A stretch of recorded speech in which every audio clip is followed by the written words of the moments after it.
आज की कहानी एक ऐसी लड़की की है जो रोज की तरह ऑफिस जाने के लिए घर से निकलती है, लेकिन वह ऑफिस नहीं पहुंच पाती है।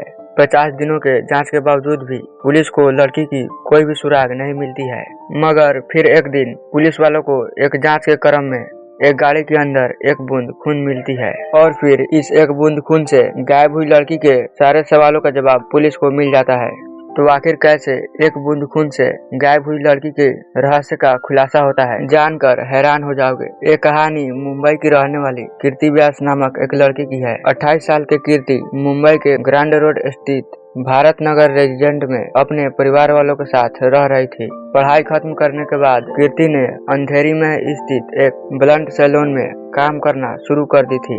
यहाँ कीर्ति फाइनेंस डिपार्टमेंट में काम करती थी। रोज की तरह ऑफिस जाने के लिए वह 16 मार्च 2018 को घर से निकलती है और पहले से ही इंतजार कर रहे दो दोस्तों के साथ ऑफिस के लिए निकल जाती है और कीर्ति के घर वाले भी अपने अपने काम में लग जाते हैं। अभी दिन के 11:30 ही बज रहे थे, तभी कीर्ति की माँ कीर्ति के पास कॉल करती है वाईफाई का पासवर्ड पूछने के लिए, लेकिन कीर्ति का मोबाइल स्विच ऑफ आ रहा होता है। तो कीर्ति की माँ सोचती है कि काम की वजह से वह स्विच ऑफ कर दी होगी, इसलिए वह उसे डिस्टर्ब नहीं करती है।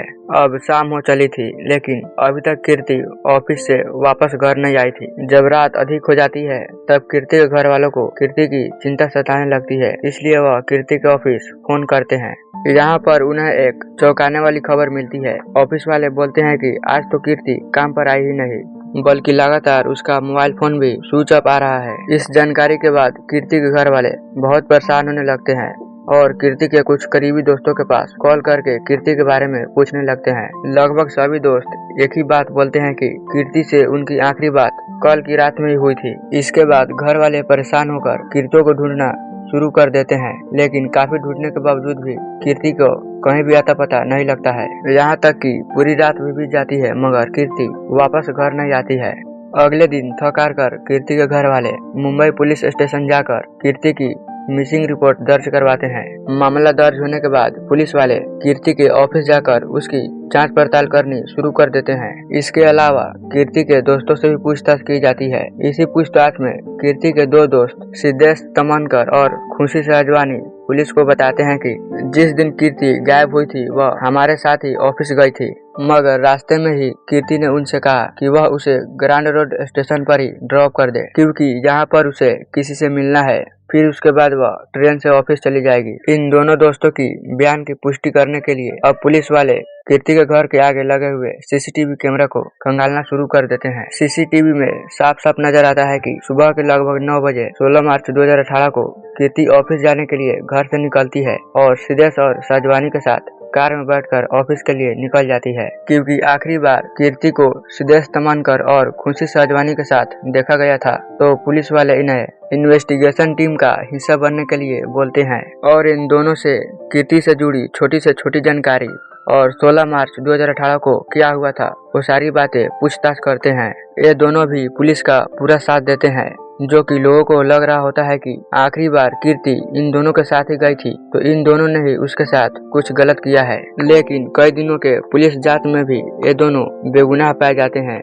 इतना ही नहीं, ये दोनों लगातार पुलिस की मदद करते हैं और कीर्ति को ढूंढने के लिए फेसबुक और ट्विटर पर मिसिंग कैंपेन भी चलाते हैं। कुल मिलाकर पुलिस के नजर में 2 क्राइम सस्पेक्ट थे, लेकिन दोनों ही बेगुनाह साबित हो चुके थे। अब सामने चुनौती ये थी कि दिन बीतते जा रही थी, मगर कीर्ति का कहीं भी आता पता नहीं चलता है। अब ये मामला धीरे धीरे पूरे देश भर में फैल जाता है, क्योंकि कीर्ति जिस सैलून में काम कर रही थी वह बॉलीवुड के मशहूर एक्टर फरहान अख्तर के एक्स वाइफ का था। जब कीर्ति की कहीं भी आता पता नहीं लगता है, तब फरहान अख्तर खुद ही कीर्ति को ढूंढने के लिए ट्विटर पर लोगों से अपील करते हैं। लगभग जब पुलिस इस पूरे केस को सुलझाने में नाकाम हो जाती है, तब मामला मुंबई के क्राइम ब्रांच को सौंप दी जाती है। 5 अप्रैल 2018 को क्राइम ब्रांच इस केस को अपने हाथ में ले लेती है और आगे की जांच शुरू करती है। जांच शुरू करते ही एक बार फिर से उस सभी सस्पेक्ट को बुलाया जाता है जो उस दिन कीर्ति के नजदीक में थे और उन सभी से लंबी पूछताछ शुरू होती है। सीसीटीवी के मुताबिक कीर्ति आखिरी बार सिद्धेश तमनकर और खुशी सहजवानी के साथ दिखी थी, इसलिए क्राइम ब्रांच भी इन दोनों को ही क्राइम सस्पेक्ट मानते हुए अपनी जांच आगे बढ़ाते हैं। क्राइम ब्रांच के सामने भी वो लोग यही बातें बोलते हैं कि 16 मार्च 2018 को कीर्ति उन दोनों के साथ ही ऑफिस के लिए निकली थी, मगर ग्रांड रोड स्टेशन के करीब जाकर कीर्ति उतर गई थी। इसके बाद क्राइम ब्रांच की टीम ग्रांड रोड स्टेशन के अगल बगल लगे सभी सीसीटीवी कैमरे को चेक करते हैं। सिद्धेश तमनकर और खुशी सहजवानी के कार में भी सीसीटीवी लगी हुई थी। इसके बाद उस कार के सीसीटीवी फुटेज को भी चेक की जाती है। यहाँ कुछ चौंका देने वाली खुलासा सामने होती है।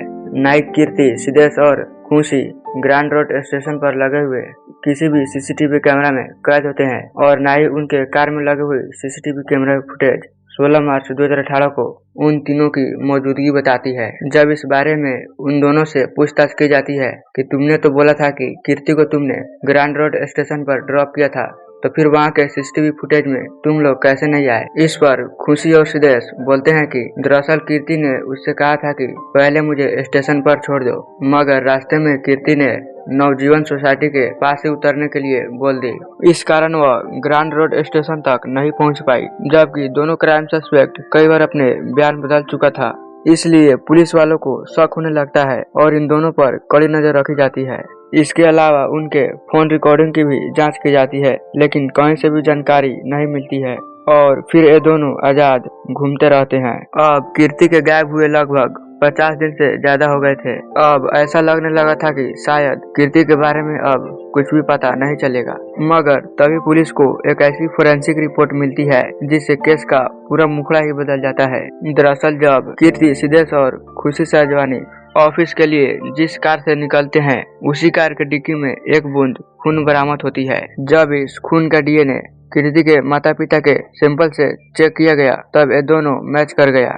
मतलब कि उस कार में मौजूद एक बूंद खून कीर्ति का था। कार में कीर्ति की एक बूंद खून की मौजूदगी बहुत कुछ इशारा कर रही थी। इस खुलासे के बाद एक बार फिर से क्राइम ब्रांच वाले सिद्धेश तमनकर और खुशी सहजवानी को अपने हिरासत में ले लेते हैं और पूछताछ शुरू करते हैं। दोनों से पूछने पर दोनों एक ही बात का रट लगा रहे थे कि रास्ते में ही कीर्ति को हम लोगों ने उतार दिया था। अब वो वहाँ से कहाँ गई है हमें नहीं मालूम। बाद में जब पुलिस वाले उस एक बूंद खून के बारे में बताते हैं, तब सिद्धेश तमनकर और खुशी सहजवानी इस खून के बारे में कोई सटीक जवाब नहीं दे पाते हैं और फिर एक समय बाद पुलिस के कड़ाई के आगे टूटकर सारी सच्चाई उगलना शुरू कर देते हैं। दरअसल बी प्लांट में कीर्ति फाइनेंस मैनेजर का काम कर रही थी, जबकि यहीं पर खुशी सहजवानी कीर्ति व्यास के जूनियर के तौर पर काम कर रही थी और सिद्धेश तमनकर अकाउंट एग्जीक्यूटिव के तौर पर काम कर रहे थे। सिद्धेश तमनकर यहाँ पर लंबे समय से काम कर रहा था और इसका परफॉर्मेंस भी काफी शानदार था, मगर पिछले कुछ दिनों से वह अपना टारगेट अचीव करने में नाकाम हो रहा था और उसके काम में भी गड़बड़ी आ रही थी। उसके बाद कीर्ति व्यास एक नोटिस जारी कर देती है कि 16 मार्च 2018 तक सिद्धेश अपना काम सुधार ले, नहीं तो उसकी नौकरी चली जाएगी। इस नोटिस के बारे में 28 साल का सिद्धेश तमनकर उसके साथ काम कर रहने वाली खुशी सहजवानी को बताता है। दरअसल खुशी सहजवानी पहले से ही शादीशुदा थी, मगर ऑफिस में वह सिद्धेश तमनकर के साथ रिलेशनशिप में आ जाती है। दरअसल जब कीर्ति सिद्धेश के लिए नोटिस जारी कर देती है, तब खुशी को यह डर सताने लगता है कि कीर्ति अब सिद्धेश को नौकरी से निकाल देगी, क्योंकि मार्च महीने में भी सिद्धेश तमनकर अपना परफॉर्मेंस सुधारने में कामयाब नहीं हो पाया था। अब यहीं पर खुशी सहजवानी और सिद्धेश तमनकर मिलकर एक खौफनाक प्लान बनाते हैं। प्लान के मुताबिक वह कीर्ति को कॉल करते हैं और बोलते हैं कि आज तुम हम दोनों के साथ ही ऑफिस चलो। पहले रोजाना कीर्ति ट्रेन से ऑफिस जाया करती थी। इन दोनों के कहने पर कीर्ति उनके इको स्पोर्ट्स कार में बैठ जाती है और ऑफिस के लिए निकल जाती है। इसके बाद वो लोग कार को एक सुनसान रास्ते में ले जाते हैं और कीर्ति को बोलते हैं कि वह सिद्धेश तमनकर को नौकरी से न निकाले। इस पर कीर्ति बोलती है कि ऑफिस की तरफ से इस फैसले का जवाब मिलेगा। जब दोनों को लगता है कि कीर्ति से उसका बात का जवाब नहीं मिला है, तो दोनों कार के अंदर ही कीर्ति से लड़ने लगते हैं और कीर्ति के दुपट्टा से उसका गला दाबकर मार डालते हैं। कीर्ति को मारने के बाद ये लोग कीर्ति के लाश को ठिकाने लगाने के बारे में सोचने लगते हैं, मगर सब कुछ नॉर्मल लगे इसके लिए वो लोग शीशे को सनलाइट से ढक देते हैं और ऑफिस काम करने के लिए चल जाते हैं। फिर वो लोग ऑफिस से निकलने के बाद कार को एक सुनसान रास्ते में ले जाते हैं और पहले तो कीर्ति के शव को कार में ही 3 टुकड़ा करते हैं और फिर अलग अलग जगहों पर फेंक देते हैं। और फिर ये दोनों लाश को ठिकाने लगाने के बाद पास के एक कार वॉशिंग सेंटर पर जाते हैं और अपनी गाड़ी को